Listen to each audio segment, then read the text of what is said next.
Hello friend, तो कैसे आप सभी। स्वागत करते हैं आप सभी का व्यवस्थित जी को इसमें। तो फ्रेंड आज जो है कि बिहार मद्य निषेध और कक्षपाल परीक्षा 2026 के लिए जिसका भी एग्जाम 14 जून या 17 जून को होने वाला है, उसके लिए एक ऑफिशियल क्वेश्चन पेपर लेके आए हुए हैं। देखिए, जिस प्रकार का प्रश्न आपके पेपर में पूछा जाता है बिल्कुल हुबहू उसी प्रकार का क्वेश्चन लिया गया है। तो आज के इस क्वेश्चन पेपर को शुरू से अंत तक आपसे सॉल्व कीजिएगा।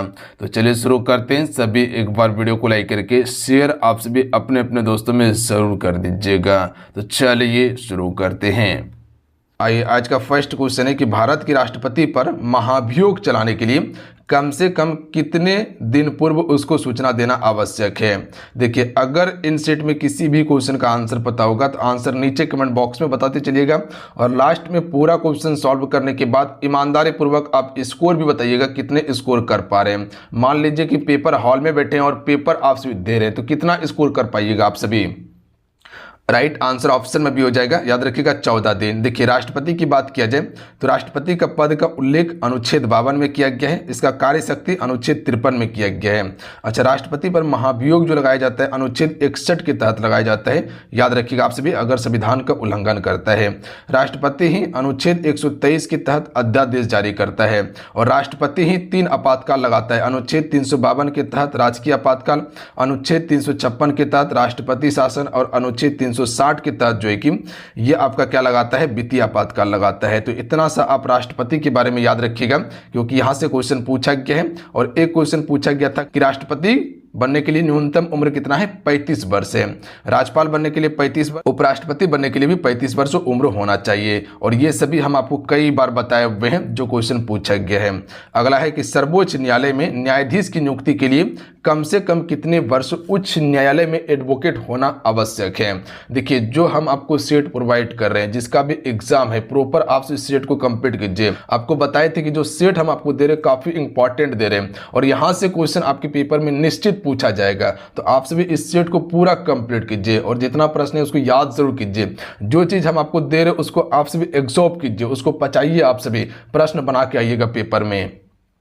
और करीब करीब क्लास से प्रश्न आपका आया हुआ है। तो ये कितने वर्ष, 10 वर्ष याद रखिएगा आप सभी। 10 वर्ष कम से कम एडवोकेट होना चाहिए। उसके बाद अगर 5 वर्ष तक अगर किसी भी उच्च न्यायालय में अगर वो न्यायाधीश है तो वो कह सकते हैं कि उच्चतम न्यायालय का मुख्य न्यायाधीश बन सकता है। बात समझिए। अगला क्वेश्चन देख लीजिएगा। क्वेश्चन है कि नागरिकता प्राप्त करने के लिए शर्तें निर्धारित करने वाला सक्षम निकाय कौन सा है। देखिए, नागरिकता की बात किया जाए तो भाग 2 में नागरिकता के बारे में बताता है।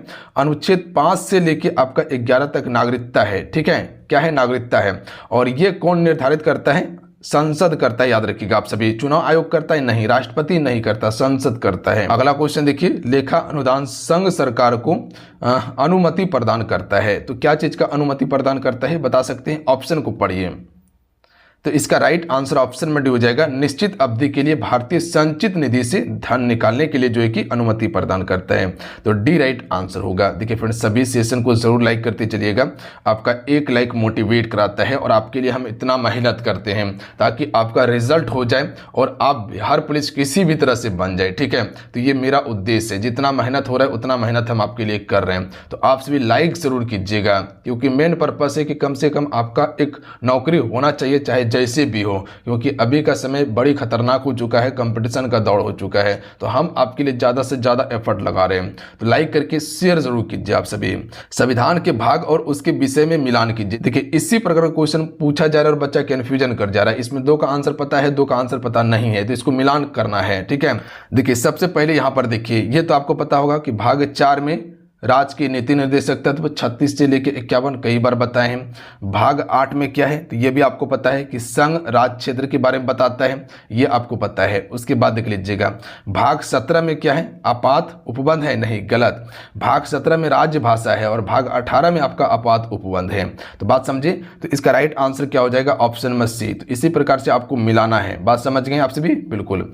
अगला क्वेश्चन देख लीजिएगा। अगला क्वेश्चन है कि भारतीय संविधान के किस अनुच्छेद के तहत राष्ट्रपति वित्त आयोग की सिफारिश को संसद के प्रत्येक सदन के समक्ष रखवाता है। देखिए जो भी आपको दे रहे हैं इसी प्रकार का प्रश्न आ रहा है आपके पेपर में, तो हो सकता है कि पेपर में हूबहू प्रश्न आपका आ जाएगा।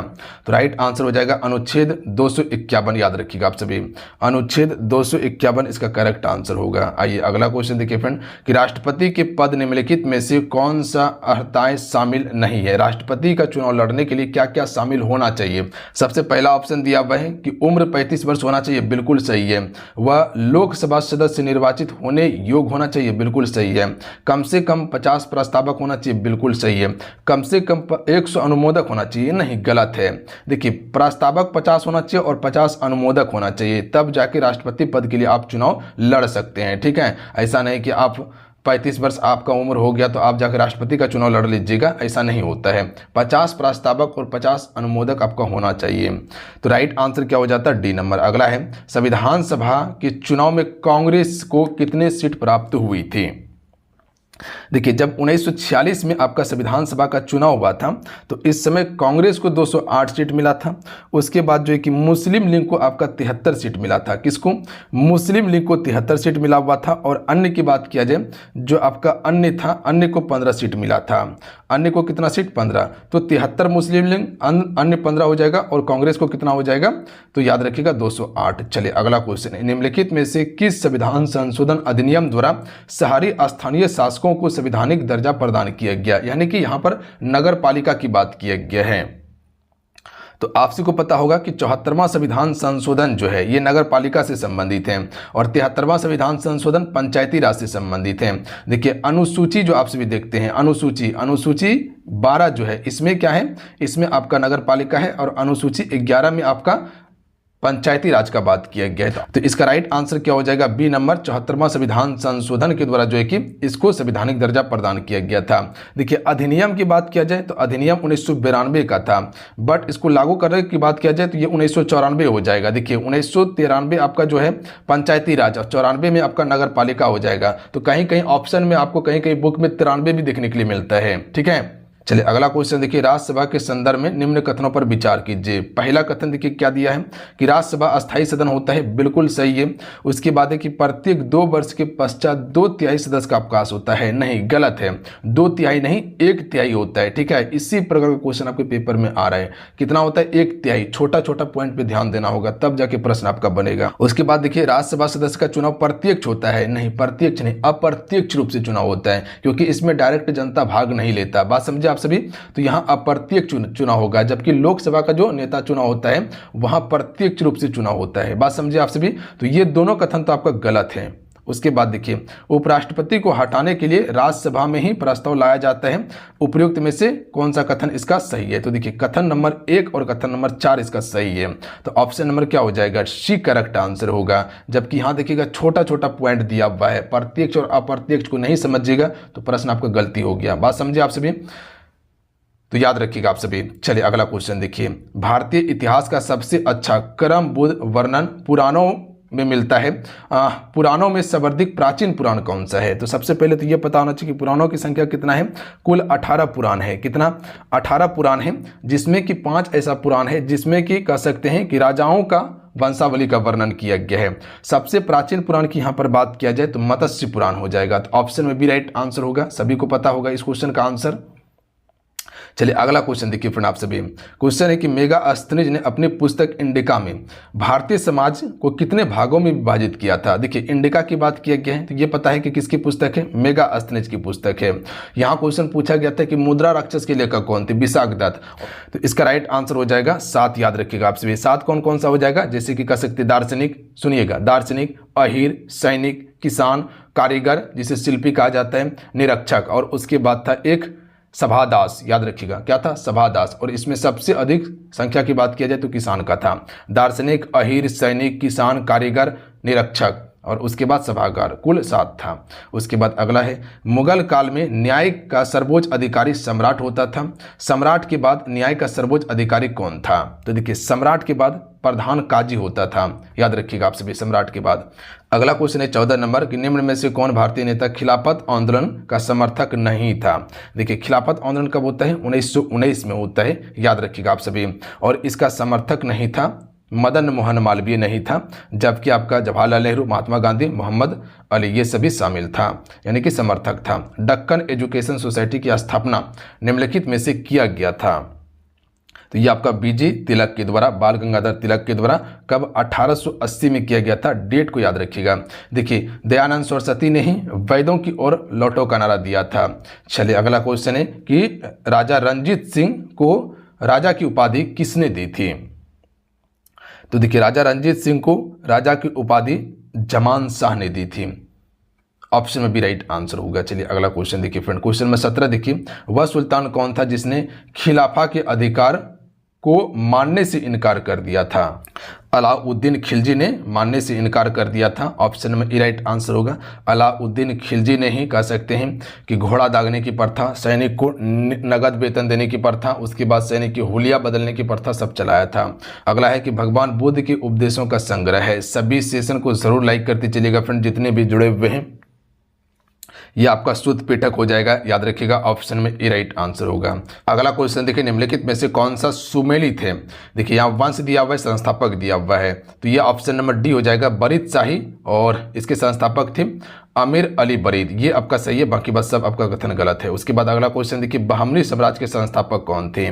देखिए, अगर बहमनी साम्राज्य की बात किया जाए तो इसके संस्थापक थे आपका हसन गंगू, याद रखिएगा आप सभी। और इसकी स्थापना कब हुआ था? तो याद रखिएगा आप सभी, 1347 में हसन गंगू ने इसकी स्थापना किया था। इसको आप याद रख सकते हैं, हसन गंगू ने इसकी स्थापना किया था बहमनी साम्राज्य का। अगला क्वेश्चन देख लीजिएगा, वर्नाक्यूलर प्रेस एक्ट से बचने के लिए बंगाल से अंग्रेजी भाषा में परिवर्तन कर दिया जाने वाला पत्रिका कौन सी थी? तो इस पत्रिका का नाम था अमृत बाजार पत्रिका, यानी कि ऑप्शन में सी राइट आंसर होगा, याद रखिएगा आप सभी। देखिए, जो वर्नाक्यूलर प्रेस एक्ट है, इससे बचने के लिए जो बंगाल में, कह सकते हैं कि जो आपका समाचार पत्र आता था, उस समाचार पत्र को अंग्रेजी में अनुवाद करवा दिया गया था और जारी करने के लिए बोल रहा था। तो ये आपका अमृत बाजार पत्रिका हो जाएगा, जिसके लेखक कौन थे? संस्थापक शशिर कुमार घोष थे।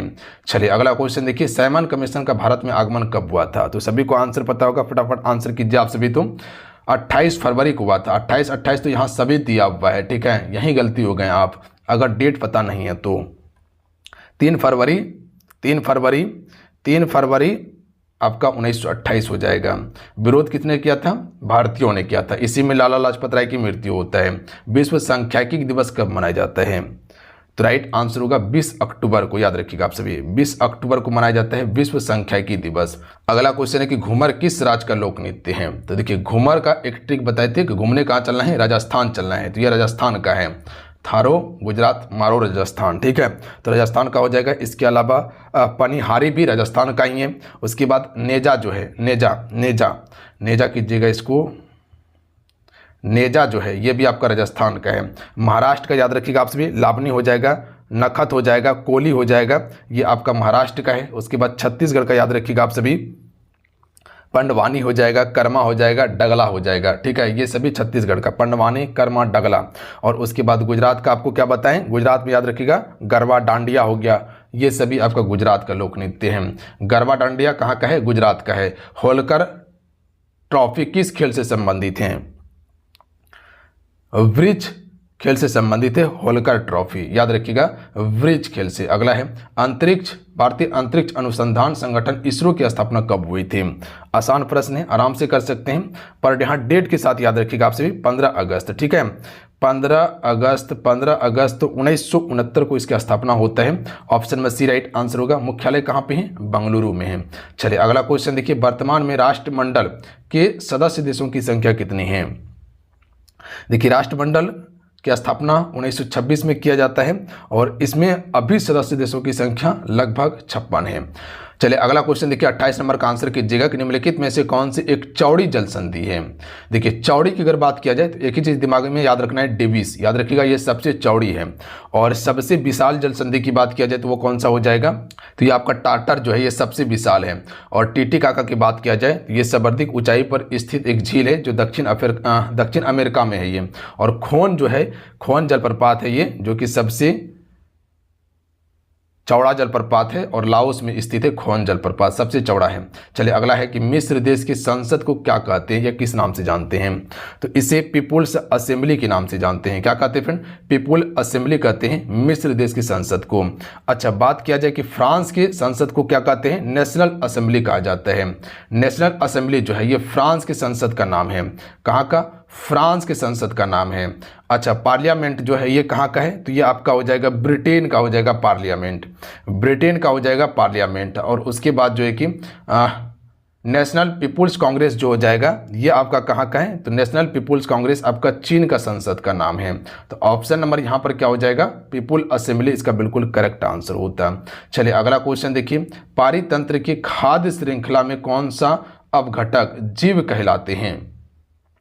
तो देखिए जीव की अगर बात किया जाए तो कवक, जीवाणु, गोलिक, कृमि, ये सभी आपका जीव अपघटक हो जाएगा। याद रखिएगा आप सभी, जो कह सकते हैं गला पचा के खा पी के मिट्टी में मिला दे। अगला है कि साइलेंट वैली परियोजना जो है ये किस राज्य से संबंधित है, काफी इंपॉर्टेंट है ये आपका परियोजना। तो राइट आंसर हो जाएगा केरल में। याद रखिएगा आप सभी, कहाँ पे है, केरल में है ये शांत घाटी में स्थित है। और शांत घाटी को बायोस्फीयर रिजर्व बनाया गया है 1894 में, इसे नेशनल पार्क घोषित कर दिया गया था शांत वैली को। अगला क्वेश्चन है कि भारतीय राष्ट्रीय जैव विविधता प्राधिकरण की स्थापना कब हुआ था, इसको VBI करके याद रखिएगा, मोस्ट VBI करके याद रखिएगा इसको, ठीक है। तो ये आपका 2003 में स्थापित किया गया था। और अधिनियम कौन सा था, अधिनियम 2002 का अधिनियम था। उसके बाद है कि भारत के नए राष्ट्रपति द्रौपदी मुर्मू का पद आपको बताना है, तो पद में ये 15वां हो जाएगा। चलिए अगला क्वेश्चन है कि जनजाति गौरव दिवस प्रतिवर्ष मनाया जाता है, तो ये कब मनाया जाता है, 15 नवंबर को मनाया जाता है जनजाति गौरव दिवस। और इसी दिन बिरसा मुंडा का जन्म दिवस मनाया जाता है और इसी दिन झारखंड की स्थापना दिवस मनाया जाता है। बिरसा मुंडा से 23 तारीख को भी क्वेश्चन पूछा गया था, याद रखिएगा आप सभी बिरसा मुंडा के बारे में। तो अगर क्वेश्चन पूछा जाए कि जनजाति गौरव दिवस जो मनाया जाता है ये किसके जन्मदिन के उपलक्ष्य पर मनाया जाता है, तो ये बिरसा मुंडा ही हो जाएगा। अगला है कि निम्नलिखित में से कौन सा जलप्रपात राजस्थान में स्थित नहीं है, तो देखिए चुलिया है, पुनासा है और मैनाल है, ये सभी है। जबकि पैकारा नहीं है, पैकारा तमिलनाडु में है। कहाँ पे है, तमिलनाडु में है। चलिए अगला है कि प्रसिद्ध पर्वत कंचनजंगा किस हिमालय का भाग है, तो देखिए कंचनजंगा कहाँ पे है, सिक्किम में है। यहीं से आपका 23 तारीख को जो क्वेश्चन पूछा गया था कि नंदा देवी कहाँ पे है, तो आपसे को पढ़ाए थे कि नंदा देवी उत्तराखंड में है, बताए थे ना, काराकोरम लद्दाख में है। उसी प्रकार से यहाँ कंचनजंगा, तो ये आपका हिमाद्री श्रेणी में आता है। याद रखिएगा आप सभी, हिमाद्री श्रेणी में आता है। या इसे हमसे बृहद हिमालय भी कहते हैं। क्या कहते हैं, बृहद हिमालय। जो ट्रांस हिमालय के बाद आपका आता है बृहद हिमालय, उसके बाद लघु, तब शिवालिक, ठीक है। तो इसे हम सभी आंतरिक हिमालय के नाम से भी जानते हैं बृहद हिमालय को, और बाह्य हिमालय किसे कहा जाता है, शिवालिक को। दिए गए विकल्पों में से राज्य से होकर भारत का मानक समय नहीं गुजरती। देखिए भारत का मानक समय 5 राज्यों से होकर गुजरती है। इस प्रकार से पहला आपका यूपी हो जाएगा, उसके बाद आपका MP हो जाएगा, उसके बाद आपका छत्तीसगढ़ हो जाएगा, और उसके बाद आपका उड़ीसा हो जाएगा, और उसके बाद आंध्र प्रदेश हो जाएगा, ठीक है। तो कुल 5 राज्यों से 1 2 3 4 5, तो यहाँ झारखंड से नहीं गुजरती। तो ऑप्शन नंबर क्या हो जाएगा, डी करेक्ट आंसर होगा। चलिए अगला क्वेश्चन देख लीजिएगा, भूटान के साथ कितने भारतीय राज्यों की सीमा बनती है। राइट आंसर हो जाएगा 4 राज्य, सिक्किम हो जाएगा, नीचे से आपका पश्चिम बंगाल असम हो जाएगा, और आपका पूर्व से हो जाएगा अरुणाचल प्रदेश। अगला है कि एंजिल जलप्रपात ये कहाँ पर स्थित है, तो राइट आंसर होगा वेनेजुएला में। चलिए अगला क्वेश्चन देख लीजिएगा, आर्कटिक एवं बेरिंग सागर को कौन सा जलडुमरी मध्य जोड़ता है, तो ये आपका बेरिंग जलडुमरी मध्य ही जोड़ता है। तो याद रखिएगा फ्रेंड, बेरिंग जलडुमरी मध्य। यहाँ पर जो डोबर जलडुमरी मध्य देख रहे हैं, ये किसको जोड़ता है, उत्तरी सागर को अटलांटिक सागर से जोड़ता है डोबर। और वहीं पाक जलडुमरी मध्य की बात किया जाए तो ये अरब खाड़ी को और बंगाल खाड़ी को जोड़ता है। माली किसकी राजधानी है, बोमाको की राजधानी है माली। ऑप्शन में ई राइट आंसर होगा। चलिए अगला क्वेश्चन का आंसर कीजिए फ्रेंड आप सभी। क्वेश्चन है कि निम्न में से कौन सा बंदरगाह पश्चिमी घाट पर स्थित नहीं है। यहां देखिए नहीं पूछा गया है। कोलेरू, यह आपका पश्चिमी घाट पे नहीं है, ये आपका पूर्वी घाट पे है, याद रखिएगा आप सभी। कहाँ पे है? पूर्वी घाट पे है। जबकि आपका न्हावा शेवा, कांडाला और मम्मरगांव ये सभी आपका पश्चिमी घाट पे हैं।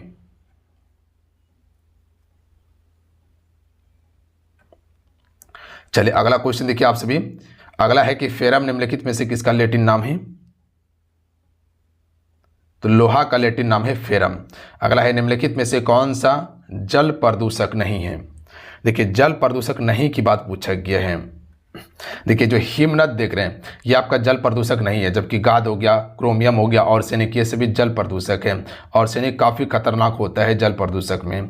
अगला है कि बिहार में पानी की किस रसायन की सांद्रता अधिक है? तो अभी बताएं कि पानी में ज़्यादातर जो रहता है वो आपका आर्सेनिक मिल रहा है बिहार के समय में, ठीक है। तो आर्सेनिक इसका बिल्कुल राइट आंसर होगा और इसका सेवन करने के बाद जो है कि काफ़ी खतरनाक बीमारी हो जाएगा आपको। चलिए अगला है कि निम्नलिखित में से विचार कीजिए, हाइड्रोजन के ऑक्साइड, नाइट्रोजन के ऑक्साइड, सल्फर के ऑक्साइड।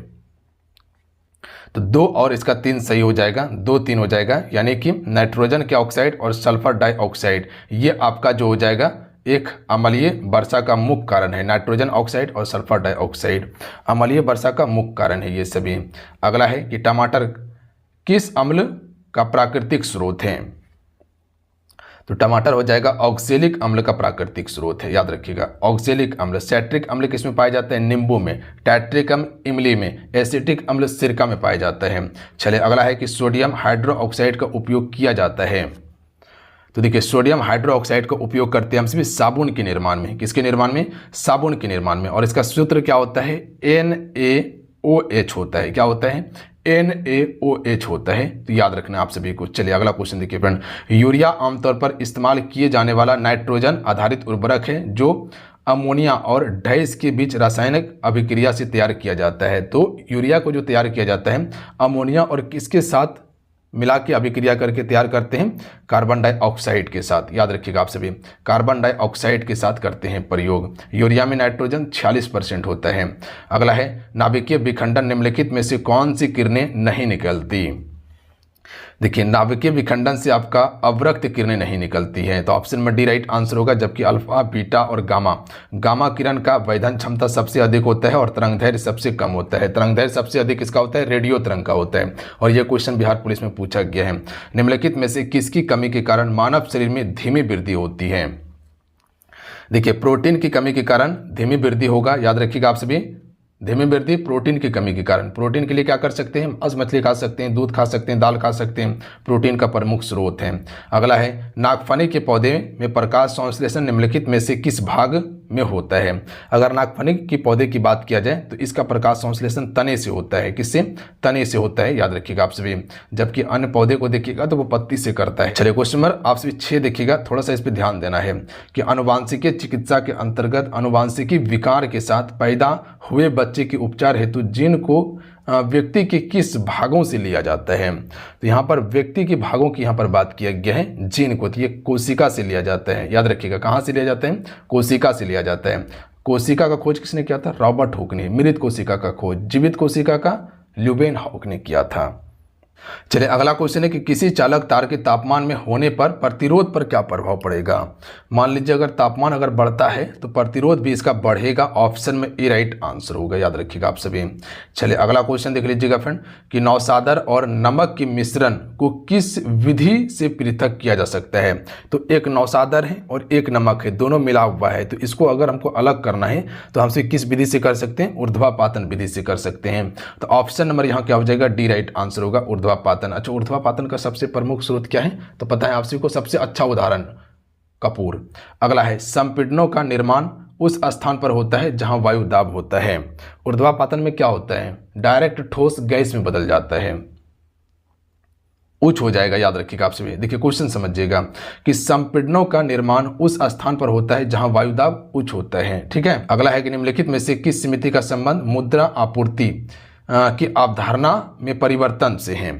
तो इनमें से कौन सा एक समिति है जिसका संबंध मुद्रा आपूर्ति की अवधारणा में परिवर्तन से है? तो ये आपका वाई.बी. रेड्डी समिति हो जाएगा, याद रखिएगा आप सभी। कौन सी समिति? वाई.बी. रेड्डी समिति हो जाएगा, ऑप्शन नंबर ए हो जाएगा। और ये परिवर्तन में सुधार करने के लिए 1958 में गठित किया गया था, याद रखिएगा आप सभी। 1958 में, सॉरी 98 में, 98।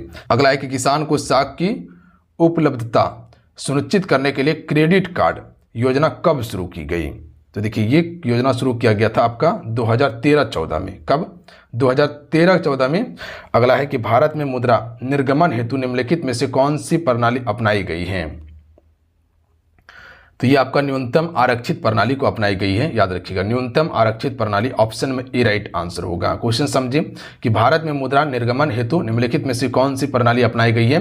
न्यूनतम आरक्षित प्रणाली अपनाई गई है। डायरेक्ट याद रखिए आप सभी प्रश्न को। अगला है कि प्रत्यक्ष कर संहिता का संबंध निम्न में से कौन सा है? तो देखिए कर होता है दो, अप्रत्यक्ष और प्रत्यक्ष होता है। तो प्रत्यक्ष आपका आयकर होगा, जबकि ये सभी अप्रत्यक्ष हैं। चलिए अगला क्वेश्चन देखिए आप सभी।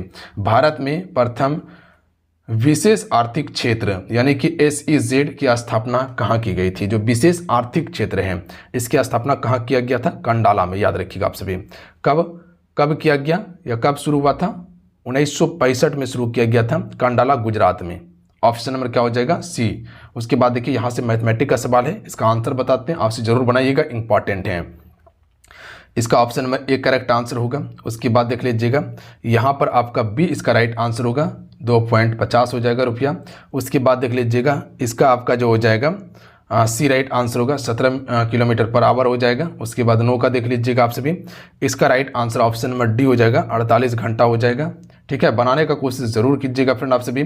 उसके बाद इसका आंसर मिला लीजिएगा आप सभी, इसका सी हो जाएगा, 7:3 हो जाएगा। ठीक है, तो चलिए आज कितना है, आज के सेट को हमसे यहीं कंप्लीट करते हैं। जाते जाते सभी वीडियो को लाइक करके शेयर कर दीजिएगा। अगर आज की वीडियो पसंद आया है ना फ्रेंड, तो आपसे इसको शेयर जरूर कीजिएगा, काफ़ी ज़्यादा आपके लिए हम मेहनत किए हुए हैं। तो लाइक करके शेयर इसे ज़रूर कर दीजिएगा। जय हिंद, वंदे मातरम।